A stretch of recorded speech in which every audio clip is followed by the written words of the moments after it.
Noix de cajou, le prix d'achat pour la campagne 2013 est fixé à 200 francs CFA le kilogramme. De nouveaux programmes pour la RTI, plusieurs réformes sont annoncées par la direction générale. Et puis dans ce journal, on évoquera cette pluie de météorites qui s'est abattue dans la région russe de l'Oural. Madame, Monsieur, bonsoir, bienvenue dans ce journal.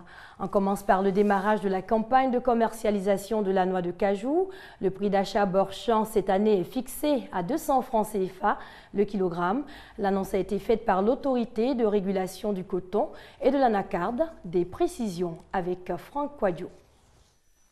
Le kilogramme de la noix de cajou désormais à 200 francs CFA Borchamp au titre de la campagne 2013 de commercialisation des noix de cajou. 200 francs CFA, 235 francs le kilogramme au magasin intérieur et 275 francs le kilogramme au magasin portuaire. Un prix d'achat apparemment modeste au regard de l'observateur lointain, mais qui selon les acteurs de la filière relève d'une décision concertée. C'est que depuis 2009, la noix de cajou de Côte d'Ivoire avec 450 000 tonnes détient 15% de la production mondiale, une donnée en deçà des réelles potentialités des producteurs. L'autorité de régulation du coton et de l'anacarde ARECA mise donc sur les mesures d'accompagnement pour le bon déroulement de la campagne. Aujourd'hui, ce qu'on appelle les valisiers, c'est-à-dire les acheteurs circonstanciels qui viennent des pays importateurs, qui créent une grande spéculation, une perturbation du marché, il n'est point question aujourd'hui de leur donner les agréments n'importe comment. Et donc ce sont des mesures très efficaces. Et aussi le comité travaillera pour que tous ceux qui enfreindront à ces mesures d'accompagnement soient poursuivis et qu'il y ait des mesures coercitives. Rappelons que la récente campagne, celle de 2012, n'avait pas réussi à résorber le problème de la fuite des productions vers d'autres pays, alors que le prix d'achat était de 315 francs CFA. Pour cette nouvelle campagne, les acteurs entendent mieux impliquer l'État et réorganiser l'interprofession. Bientôt, une nouvelle grille des programmes pour la radiodiffusion-télévision ivoirienne. Plusieurs réformes sont annoncées par la direction générale. Pour Akassa et Lazare, l'objectif est de réconcilier la RTI avec son public. Michel Digré. Nous ambitionnons faire de la RTI le leader de l'audiovisuel public en Afrique de l'Ouest et l'un des premiers du continent à l'horizon 2020. Ce sont en ces termes que le directeur général de la radiodiffusion télévision ivoirienne a planté le décor de cette rencontre avec la presse. Pour relever ce challenge, Akassa et Lazare a fait un exposé des réformes initiées par le conseil d'administration et la direction générale.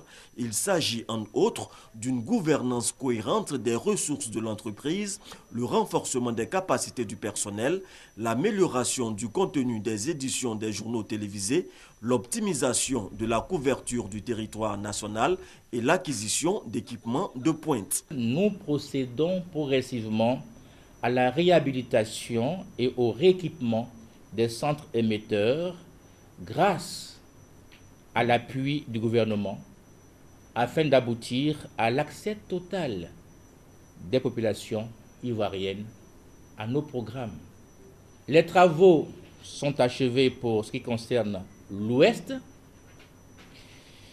et les démarches sont en cours pour les centres émetteurs de l'Est.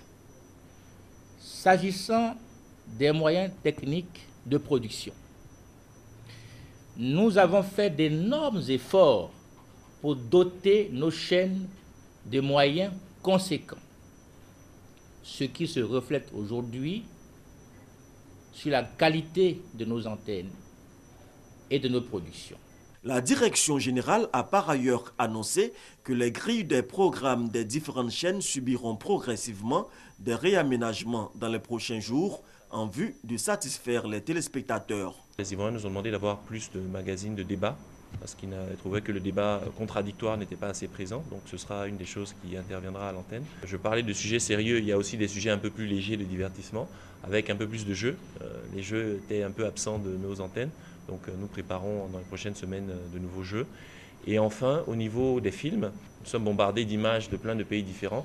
Donc nous avons décidé de renforcer considérablement la présence des films et des séries de fiction ivoiriennes et africaines.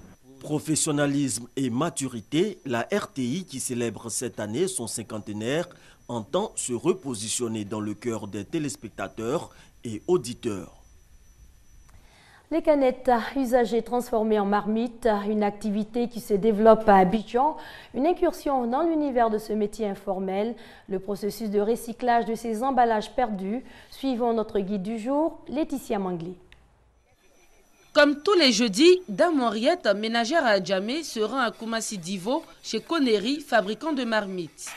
Avec ses sacs de canettes de soda et de bière qu'elle a collectés, elle pourra retourner chez elle avec 5 marmites. Moi, je m'amène canettes et puis l'aluminium, on mélange tout ensemble, puis je prends pour amener, puis le monsieur fait marmite pour nous. Rien ne se perd, tout se transforme.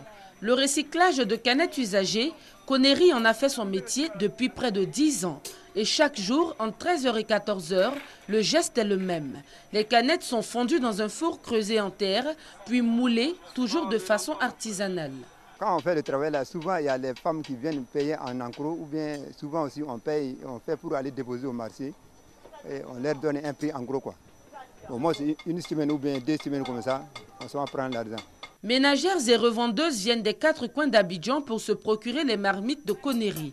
En tout cas, elles sont nombreuses à apprécier la qualité de son travail. Notre client là, ce n'est pas les femmes sur les commerçants qui sont au marché, à Djamé. Il y a d'autres même qui viennent de quitter Soubré, Gagnoua, en Brousse là, pour venir payer les marmites ici en gros. Ici là, la marmite là est bon, et puis c'est solide, ça ne pèse pas vite. Ça va durer 10 ans, ça ne se pèse pas. C'est bon plus qu'au marché là. Il a déjà utilisé, c'est très bien. Ça noircit pas. Quand tu laves, c'est propre. Des marmites à base de canettes, pas encore dans les habitudes des ménages à Abidjan. Connery entend promouvoir sa trouvaille.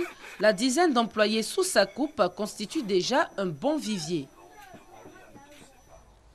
En bref, la Côte d'Ivoire en guerre contre les sachets plastiques, bientôt l'interdiction de la production et de l'usage de ces emballages. Les sachets plastiques représentent un risque majeur pour l'environnement et la santé. Le sol met 400 ans à les éliminer, selon les experts. Éducation, à présent, une délégation de l'Université de l'Alabama séjourne en Côte d'Ivoire. Une visite qui fait suite à un accord de partenariat signé entre cette université américaine et l'Université internationale de Grand Bassam. Le point du séjour avec Michel Digré. Grand Bassam, nous sommes sur les sites d'où sortiront les bâtiments de la future Université internationale de Grand Bassam, construite selon les modèles des universités américaines. Un projet qui s'inscrit dans le cadre de la quête de l'excellence, une vision partagée par la délégation de l'Université d'Alabama qui s'est imprégnée de ce qui se fait déjà sur le site actuel de l'UIGB. Une université qui reçoit les meilleurs élèves issus des lycées de référence tels que le lycée Sainte-Marie avant que ceux-ci ne partent poursuivre leurs études aux États-Unis. La délégation de l'Université d'Alabama a été émerveillée par les résultats scolaires des filles du lycée Sainte-Marie. Des impressions que le chef de la délégation a traduites au cours de la rencontre avec le ministre de l'Éducation nationale et de l'enseignement technique. Le niveau des étudiants est exceptionnel. C'est un niveau exceptionnel et les programmes qui sont enseignés sont non seulement des programmes classiques, mais il y a d'autres cours qui viennent s'y greffer, qui donnent une approche un peu holistique de l'enseignement. Et nous avons également été à l'université de Grand Bassam ce matin et ce qui nous a été donné de voir, c'est que les cours sont très bien montés et c'est les étudiants qu'on y forme pourront aller dans notre université, faire les études et je ne pense pas qu'ils échoueront. C'est en novembre 2012 que les universités de Grand Bassam et d'Alabama ont signé un accord de partenariat pour permettre aux étudiants ivoiriens de bénéficier de la formation de qualité dispensée dans cette université américaine. On l'a appris, aujourd'hui, le Front populaire ivoirien ne sera pas aux élections locales, estimant que la date du 21 avril a été fixée de façon unilatérale par le pouvoir. Le PDCI-RDA, lui, sera bien à ces élections municipales et régionales couplées. Le PDCI-RDA qui veut améliorer sa gestion financière. Le parti vient de recevoir le rapport d'audit qu'il avait lui-même commandité. Il a été remis officiellement au président du parti, Henri Konan Bédié. Ami Koulibaly Kanga. La gestion du patrimoine du PDCI RDA dévoilée jeudi en présence de la presse. Le rapport d'audit social et financier exécuté par un cabinet international révèle quelques irrégularités. Les procédures de gestion du patrimoine, des ressources financières et du personnel ne sont pas formalisées de façon appropriée dans un manuel permettant de préciser, de pérenniser et d'assurer la bonne application des dispositions générales du règlement intérieur de votre parti. Nous recommandons donc de finaliser le processus de régularisation de la situation juridique, fiscale et sociale du personnel au service du parti. Nous recommandons de recruter des personnes qualifiées pour la tenue de la comptabilité. Le président du PDCI, Henri Konan Bédié, a pris bonne note de ces résultats. Le travail vient d'être fait, il vient de m'être remis. Nous allons prendre connaissance de ce rapport et nous nous en inspirerons pour la suite du travail, c'est-à-dire la conduite des affaires du PDCI RDA. La direction du PDCI veut assainir la gestion de son patrimoine. Cet audit va donc contribuer à respecter les critères en matière de bonne gouvernance. 3 rassemblements prévus le 16 février sur un même site à Yopougon ont été interdits. Il s'agit du rassemblement des démobilisés du meeting de la jeunesse du Front populaire ivoirien et du regroupement des parents des victimes de la crise post-électorale. Alors ces manifestations sont donc interdites et la police nationale a reçu des instructions pour faire respecter l'arrêté d'interdiction pris par le maire de la commune de Yopougon. Le ministre d'État, ministre de l'Intérieur et de la Sécurité en appelle au sens civique des initiateurs. La page culture à présent. Un an après son installation, le comité de gestion et de restructuration du Burida a achevé ses travaux. Hamza Diaby. Le Burida, bureau ivoirien des droits d'auteur, la maison des artistes, célèbre pour ses nombreuses contradictions, déchirements et querelles incessantes. Une somme de dysfonctionnements en voie de connaître un début de solution avec la restitution des travaux du comité de gestion et de restructuration du Burida. Une année de travail pour le comité et déjà des résultats. La mise en conformité de l'activité du Burida avec les normes de fonctionnement d'une société, notamment le respect des obligations vis-à-vis du personnel, des fournisseurs, de l'administration fiscale et de l'ensemble de nos partenaires. La mise en conformité de l'activité du Burida avec les règles propres à la gestion collective des droits d'auteur et des droits voisins. La mise en conformité de l'activité du Burida avec les règles et les normes édictées par la CISAC dont le Burida est membre. Une autre avancée à mettre au compte du comité de gestion et de restructuration du Burida, le paiement des droits perçus pour le compte des auteurs étrangers. Le rapport annuel d'activité de l'exercice 2012 sera disponible après la certification des états financiers par le commissaire aux comptes. Le comité de gestion reste en place pour 6 mois encore. On termine avec cette page internationale. Panique ce matin en Russie. Une pluie de météorites s'est abattue dans la région de l'Oural. Une lumière blanche qui soudain illumine le ciel, de violentes explosions. L'Oural a bien cru que la fin du monde était arrivée. Des vidéos amateurs toutes plus époustouflantes les unes que les autres, postées sur Internet, témoignent de l'intensité du phénomène. Vendredi matin, une météorite de quelques mètres de diamètre s'est désintégrée au-dessus de cette région russe et des fragments sont tombés dans la région de Tcheliabinsk. Dans cette ville de plus d'1 million d'habitants, une boule incandescente se déplaçant tel un bolide est apparue dans le ciel, laissant les habitants médusés. J'ai vu cette chose dans le ciel, puis il y a eu un flash.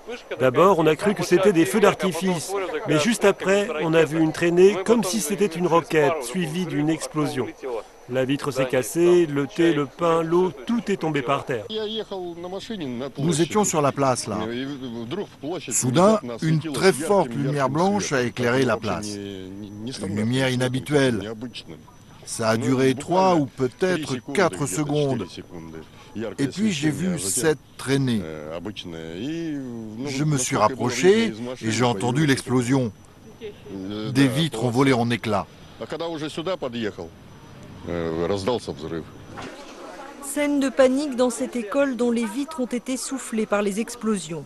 Au total, on compte plus de 500 blessés, la plupart par des éclats de verre, dont 84 enfants. 112 personnes ont dû être hospitalisées. Partout des immeubles éventrés, une usine a même été partiellement détruite. Coïncidence, ce phénomène hors du commun est intervenu alors que tous les astronomes du monde n'avaient Dieu que pour un astéroïde de près de 45 mètres de diamètre qui devait frôler la Terre vendredi. Cet astéroïde d'une masse de 135 000 tonnes est le plus gros à passer près de notre planète, jamais détecté par les scientifiques.